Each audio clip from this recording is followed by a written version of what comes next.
Hello, and welcome back to The Fool's Journey. Where we last left off, the Fool visited the Emperor and somehow misinterpreted the advice the Emperor gave him and decided he needed to head to the cathedral to seek out some divine advice. Luckily for the Fool, this place of holiness was just a short walk away from the castle, so it was no way he could get lost. The fool exits out of the castle and is walking down the main street when several things capture his attention. There is a man giving his attention to three golden cups on the other side of the street, seemingly ignoring a woman trying to give him a cup which is the same as the ones he's fixated on. Further down the road appears to be a statue of a knight with a sword resting in his hands, laying down on what one would assume to be a bed. Around the bed are three more swords. Across from the knight statue and swords are four decorated wands about to be used for a wedding ceremony.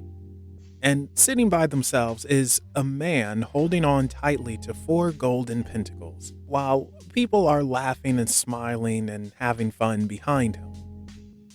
As has been the case on this journey so far, the fool feels he's learning something from seeing this, and I bet you're gonna learn something too. The Four of Cups we can view as not paying attention to what's in front of us, wanting what we can't have or just not ready for, when what we can achieve and can have is right there in front of us. This doesn't just apply to material things, but also advice. Refusing to listen or take the easy path because it doesn't seem as rewarding. Because why settle for one when you can have all three? The problem is, by the time you reach those three, you'll realize you don't need them. You're unhappy getting to them, and you missed out on what was something right in front of you. So, maybe take a step back and ask if you really need all the extra three shiny things, or is it something you want just to have versus what's trying to be given to you? We can also see the Four of Cups as reflection, meditation, and re-examination to ensure we make the right choices in life and not just go off on an emotional whim. When the Four of Swords shows up in a reading, we're looking at someone needing rest, especially on a mental level. We can see this card as needing a break in order to overcome stress, anxiety, and fear. We all get mentally exhausted, so it's okay to take a break. Just relax and remember to make yourself a priority. On the reverse side of things, all is pretty much the same. The Four of Swords is telling you to once again relax, but relaxation might not be possible due to challenges. However, challenges or not, it's time to shut down and get away, so you have to find a way to make this happen. Moving on to the Four of Wands, which we can view as entering a new chapter of the stage in your life. No, the story of your life isn't complete and you're not starting over from the beginning. You're quite literally advancing. Along with this is celebration, appreciating what you have and what is coming to you. Oftentimes, this card is symbolized by a wedding ceremony, which is the perfect type of celebration. A wedding ceremony literally is moving on to that next stage of life, and you're heading into it with open arms and a kiss. However, if this card shows up in reverse, then we're looking at tension rising, a breakdown incoming, and maybe even a relationship ending. This can create a type of uncertainty in a relationship, being confused on where you're heading in life, and maybe even stall you out altogether.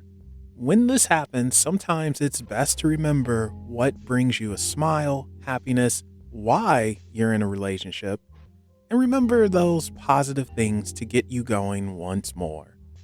Finally, when the Four of Pentacles shows up in a reading, we're looking at someone holding on too tight to things, not just material things either.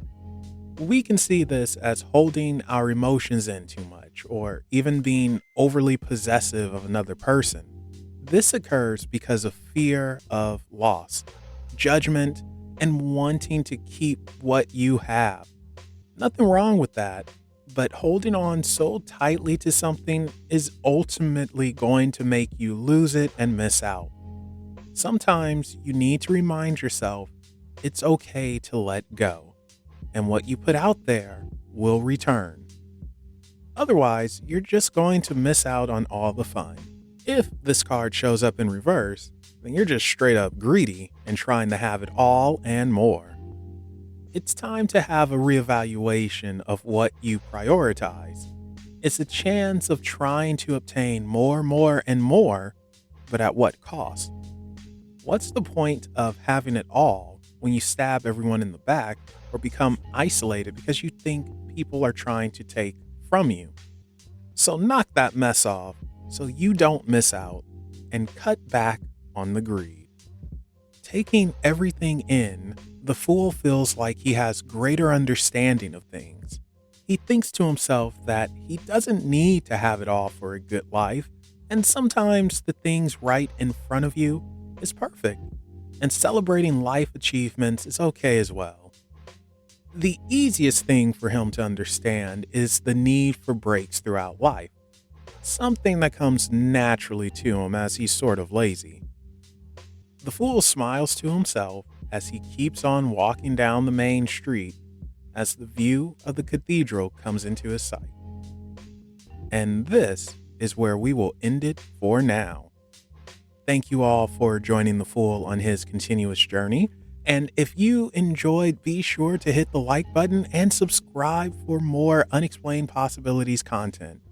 Also, be sure to follow us on social media. Those links can be found in the description below. With that said, I will be seeing you on the next leg of the Fool's journey.